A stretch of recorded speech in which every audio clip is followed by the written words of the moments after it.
What's up, guys, and welcome back to Beyond the Void Horror Podcast. My name is Alex, and today we're going to be doing a spoiler-free review of a movie that just came out on Shudder called Lockdown Tower. It's a French film, and it's pretty unique. Let's check it out. It's party time, yeah!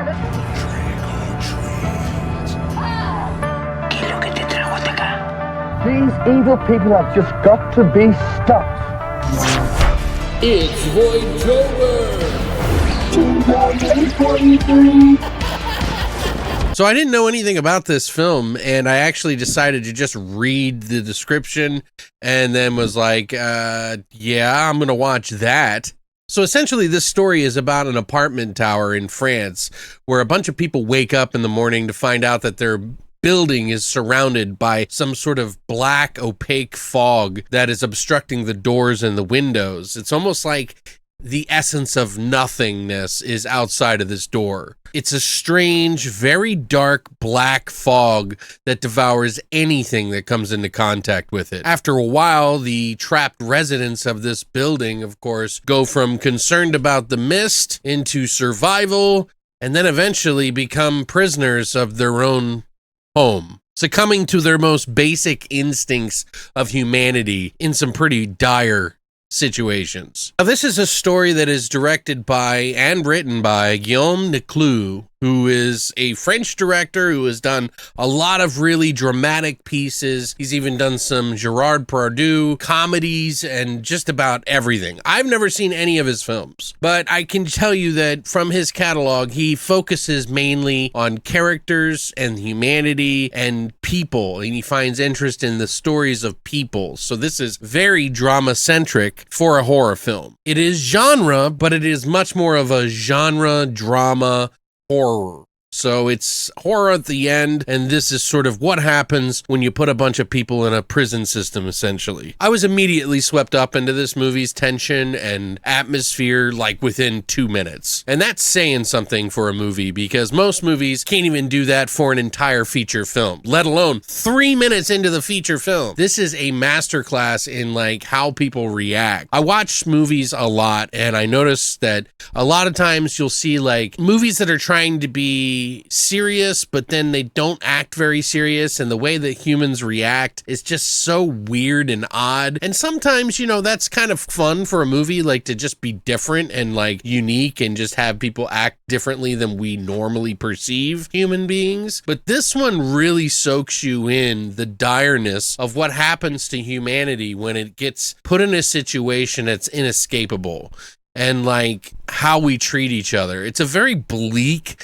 dark, not a very happy ending either. This is a movie that is not going to please a lot of people, specifically because they're going to be interested in the story. I mean, what is not interesting about a black fog that eats people outside of a building? Like, that's insanely interesting. I was immediately like interested in this story, but it turns into more of a character study and like how humanity is and what basically we're headed for. And in some ways, I'm sure this is a dark way to look at the world and how we pretty much can't get along, and how the world is kind of just an upheaval for many different reasons. There's no phones that you can use in this. There's no food.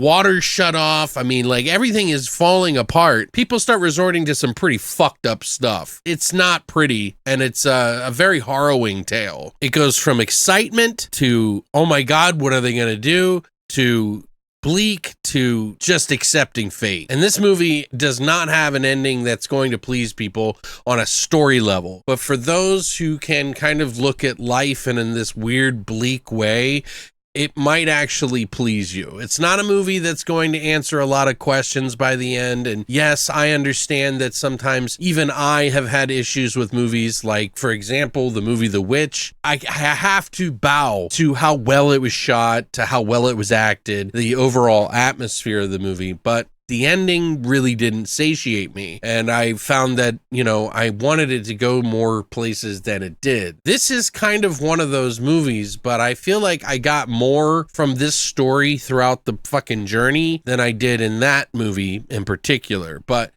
I'm just trying to explain this the best way I can, is that it is going to upset people how this one ends because it kind of just is aloof. But I guess if you're paying attention to sort of the metaphor of the film and what it's all about and how the bleakness of this film, it's probably going to sit with you for a while. I personally think it's actually a pretty damn good film, and I'm like teetering between like a 7.5 and an 8 because I was aghast at some of the situations. I was happy about what this fog did and like everything that it was doing. All of the reactions of the people seemed very authentic, and how they treated each other and like tribalized in certain ways all seemed very super realistic. And you know, it's unfortunate, you know, how this movie ends, and it's kind of sad. It's not a very good outlook on humanity for us being put in a situation that we can't fix. It pretty much just says, yeah, we're pretty much fucked. It's a very bleak film in that regard. I think you should check it out, but it's a really thrilling drama horror, like a genre drama that I think a lot of people should watch and really embrace, because man,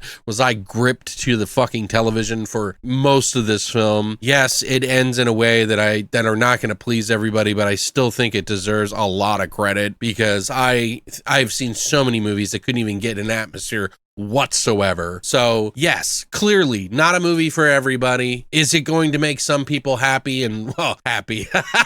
Yeah.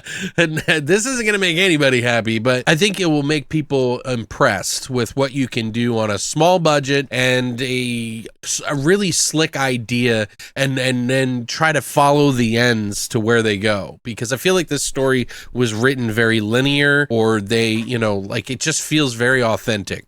So say what you will about the movie. I think it's an excellent film. It's definitely going to divide a bunch of people, but you know, there's probably going to be reviews all over the place, but I honestly really liked it. And I'm kind of like sitting 7.5 or an 8, you know, it's the ending that really just, it's like, I really wanted to see so much more because I'm a horror head, you know, but I have to bow to this movie. And I think it's just doing so many different things that are, you know, really upsetting and just puts you in a vibe and an atmosphere that most movies just cannot hit. So for that reason, I'm probably say an 8 out of 10 for this one. I think it's one of the better movies I've seen this year, but again, not going to be for everybody, especially that end. So I totally understand. You're not wrong for how you feel. We all like different things. I personally love the journey in this film. I love the craftsmanship of how they did it. And I just loved the feeling of helplessness that this movie really has. It also has like a really good score to it that's like humming along and very subtle in the background, and it almost kind of like makes you go crazy.